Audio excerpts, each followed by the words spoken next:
नमस्कार साथियों, कैसे हैं आप लोग। उम्मीद करता हूँ बहुत अच्छे होंगे और पढ़ाई भी बहुत मेहनत से कर रहे होंगे। अगर नहीं भी कर रहे हैं तो जान लीजिए आपने अपनी आंसर की मिला ली होगी यूपी टेट में।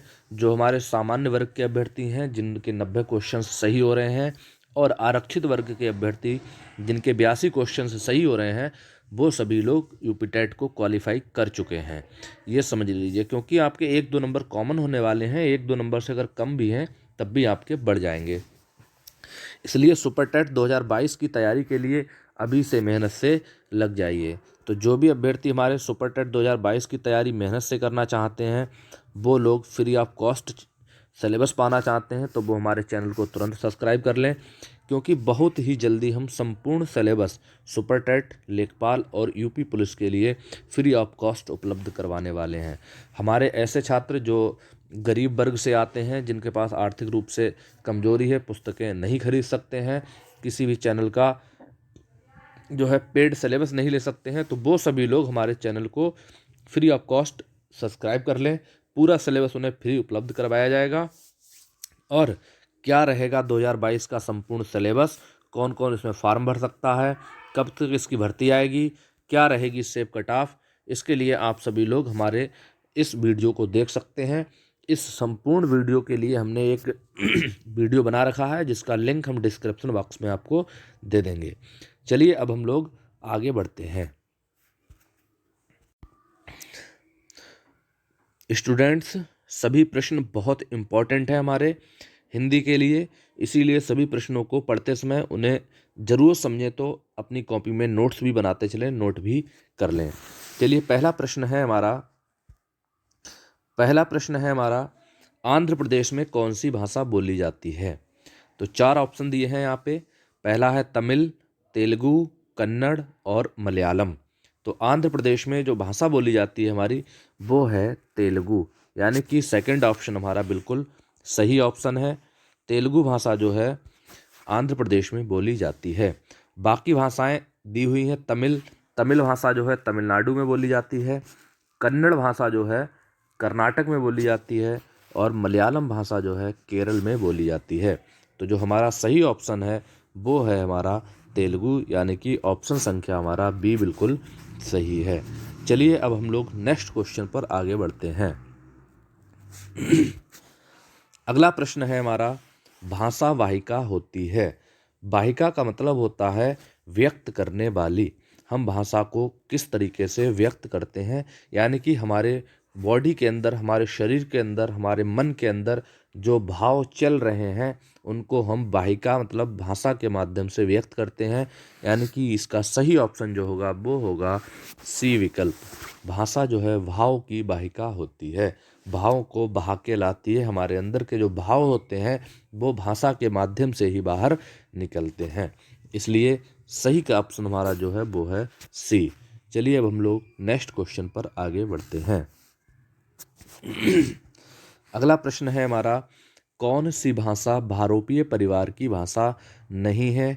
यहाँ 4 ऑप्शन दिए हैं, अंग्रेजी, हिंदी, मराठी और मलयालम। तो कौन सी भाषा भारोपीय परिवार की भाषा नहीं है, तो वो है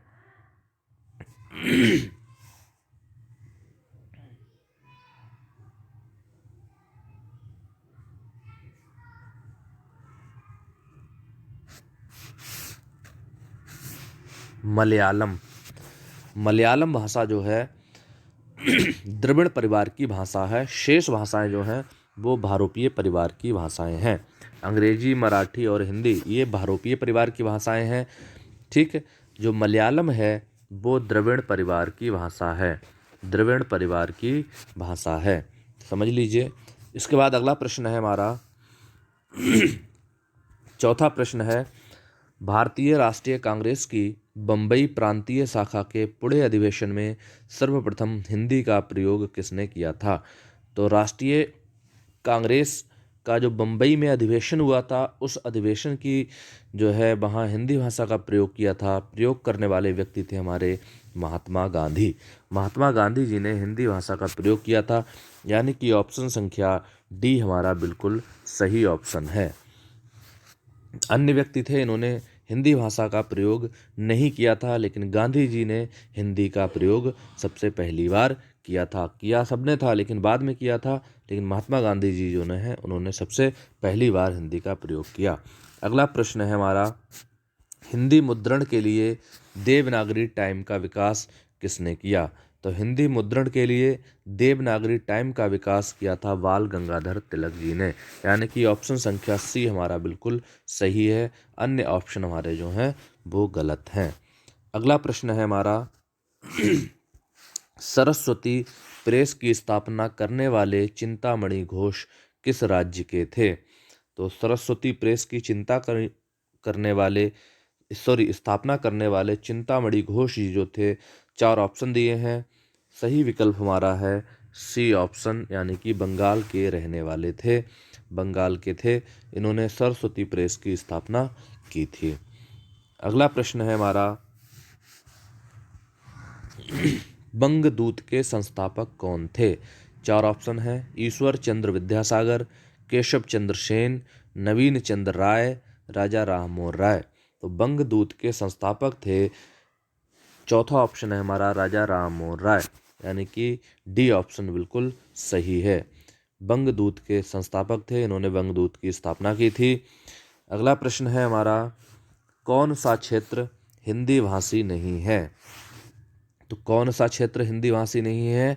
तो देखिए जो खड़गपुर है हमारा, ये हिंदी भाषी नहीं है, ये बंगला भाषी क्षेत्र है, बांग्लादेश में है, बंगाल में है, तो ये बंगाल में बंगला भाषा बोली जाती है।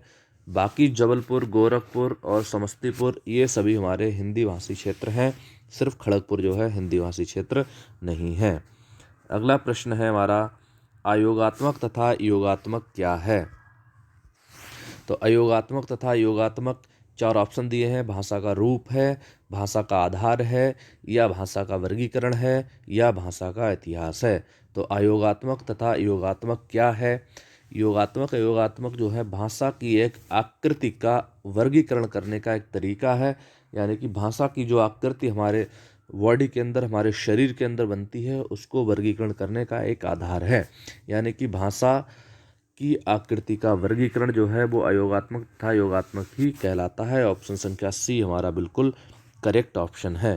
बाकी 4 ऑप्शन जो है ये इससे रिलेटेड नहीं है। भाषा का वर्गीकरण जो है योगात्मक तथा योगात्मक होता है। चलिए अब हम लोग अगले प्रश्न पर बढ़ते हैं।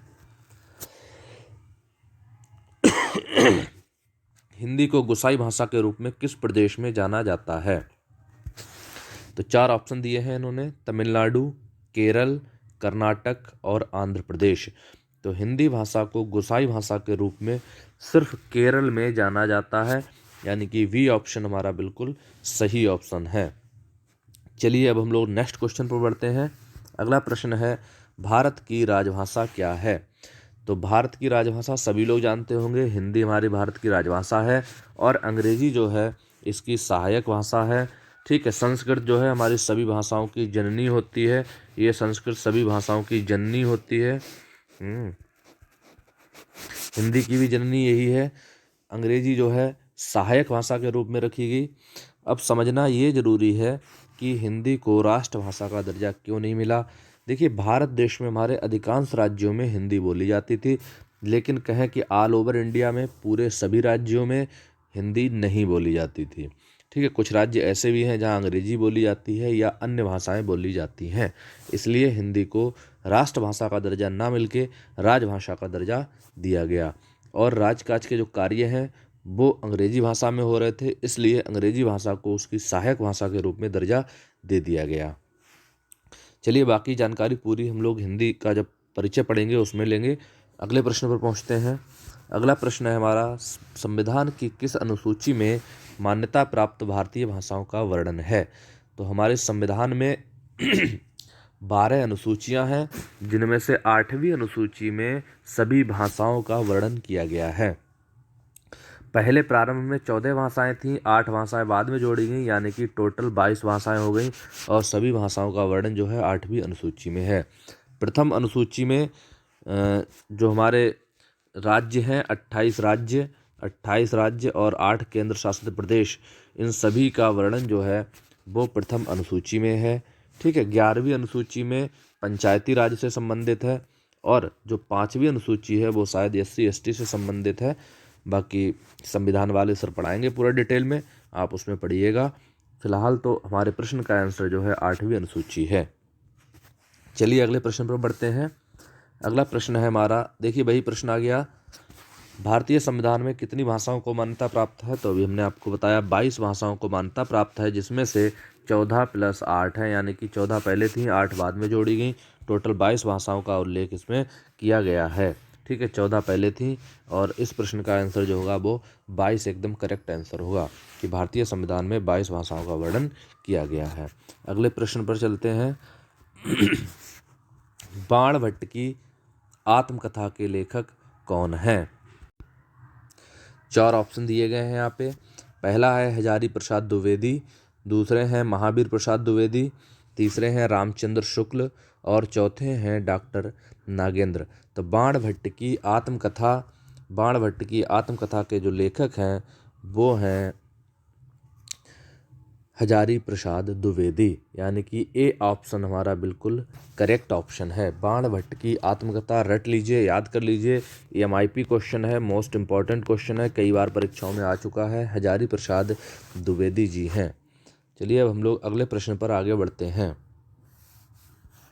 अगला प्रश्न है हमारा, नावादास द्वारा लिखित अष्टयाम किस भाषा में लिखी गई है? तो 4 ऑप्शन दिए गए हैं, छत्तीसगढ़ी, अवधी, ब्रजभाषा और भोजपुरी। तो नावादास द्वारा लिखित अष्टयाम जो है ब्रजभाषा में लिखा गया है, यानी कि ऑप्शन संख्या हमारा C बिल्कुल करेक्ट आंसर है। अष्टयाम किस भाषा में लिखा गया है? तो आप बताएंगे कि ब्रजभाषा में लिखा गया है। बहुत ही ज़्यादा मोस्ट इम्पॉर्टेंट प्रश्न ये भी है, कई बार परीक्षाओं में पूछा गया है। नावादास अग्रदास जी के शिष्य तथा तुलसीदास जी के समकालीन थे। ये चीज़ नोट कर लीजिए, चाहे याद कर लीजिए। नावादास जी जो थे वो अग्रदास जी के शिष्य थे। अग्रदास जो थे इनके गुरु थे, इनके शिष्य थे ये, और तुलसीदास जी के समकालीन थे। तुलसीदास जी को आप जानते ही होंगे, इनके समकालीन रहे हैं। और अब हम लोग अगले प्रश्न पर बढ़ते हैं। अगला प्रश्न है हमारा, आवारा मसीहा के लेखक कौन हैं? तो 4 ऑप्शन हैं, विष्णु प्रभाकर, श्रीलाल शुक्ल, रमेश कुंतल मेघ, रमेश चंद्र शाह। तो आवारा मसीहा के जो लेखक हैं वो हैं विष्णु प्रभाकर, यानी कि पहला विकल्प हमारा बिल्कुल सही है। इसके बाद अगला प्रश्न आता है, वैदेही वनवास के लेखक कौन हैं? तो वैदेही वनवास के लेखक हैं, 4 ऑप्शन है, मैथिली शरण गुप्त, अयोध्या सिंह उपाध्याय हरिऔध, गया प्रसाद शुक्ल स्नेही, राम नरेश त्रिपाठी। तो इसका सही विकल्प है हमारा अयोध्या सिंह उपाध्याय हरिऔध। ये प्रश्न बहुत बार परीक्षाओं में पूछा गया है, बहुत बार मोस्ट इम्पॉर्टेंट क्वेश्चन है। ऐसे प्रश्नों को आप लोग कॉपी पे अवश्य नोट करिए, नोट्स बनाते चलिए। वैदेही वनवास के जो लेखक हैं वो हैं अयोध्या सिंह उपाध्याय हरिऔध जी। इनका उपनाम हरिऔध था। ये भी बहुत बार पूछा गया है कि इनका उपनाम क्या था, तो याद कर लीजिए हरिऔध। अयोध्या सिंह उपाध्याय जी को हरिऔध के नाम से जाना जाता है। चलिए अब हम लोग अगले प्रश्न पर बढ़ते हैं। अगला प्रश्न है हमारा, कवि धूमिल का पूरा नाम क्या था? तो कवि धूमिल का पूरा नाम क्या था? 4 ऑप्शन हैं, गोरख पांडे, सुधाकर पांडे, सुदामा पांडे और इनमें से कोई नहीं। कवि धूमिल का जो पूरा नाम था वो था सुदामा पांडे, यानी कि सी विकल्प हमारा बिल्कुल सही आंसर है। इनकी प्रमुख रचनाएं भी थीं, उनमें से 1-2 हम आपके लिए बता दे रहे हैं। इन्होंने लिखा था संसद से सड़क तक, संसद से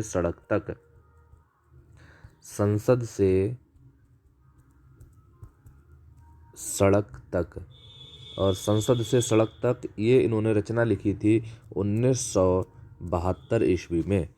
तो 1972 ईस्वी में इन्होंने ये रचना लिखी थी। एक और रचना है इनकी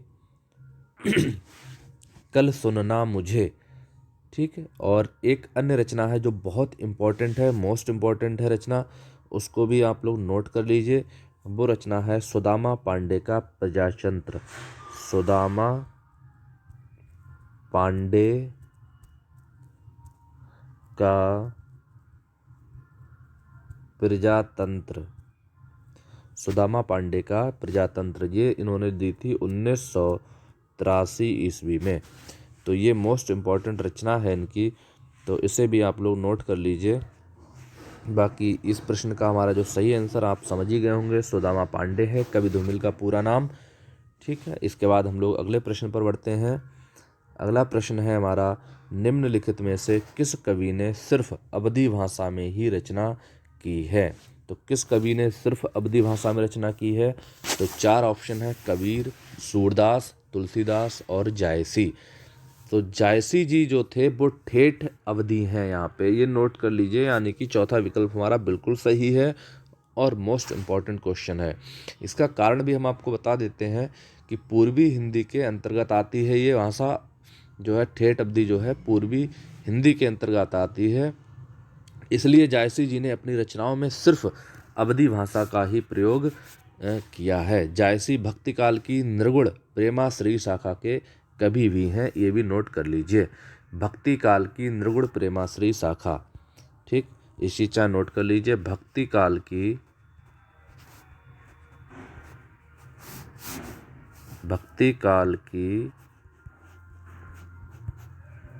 निर्गुण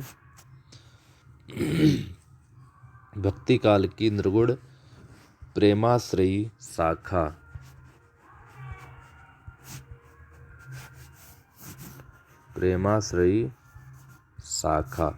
इस शाखा से ये संबंधित हैं, इसके कवि हैं। यानी कि हमारे इस प्रश्न का जो सही आंसर है वो है डी, जायसी जी। अब हम लोग अगले प्रश्न पर आगे बढ़ते हैं।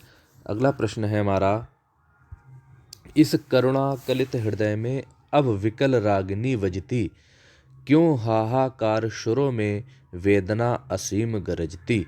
इन पंक्तियों के रचनाकार कौन है? तो 4 ऑप्शन है, सुमित्रानंदन पंत, महादेवी वर्मा, जयशंकर प्रसाद, सूर्यकांत त्रिपाठी निराला। तो इसको आप अच्छे से पढ़ लीजिए और कमेंट करके हमें इसका जवाब बताइए। और बाकी एक्सप्लेन तो हम कर ही दे रहे हैं कि इस करुणा कलित हृदय में अब विकल रागिनी बजती, प्रेम की अनुपलब्धि किस सीमा तक निराश, हताश और उदास कर देती है, इसके साक्षी हैं जयशंकर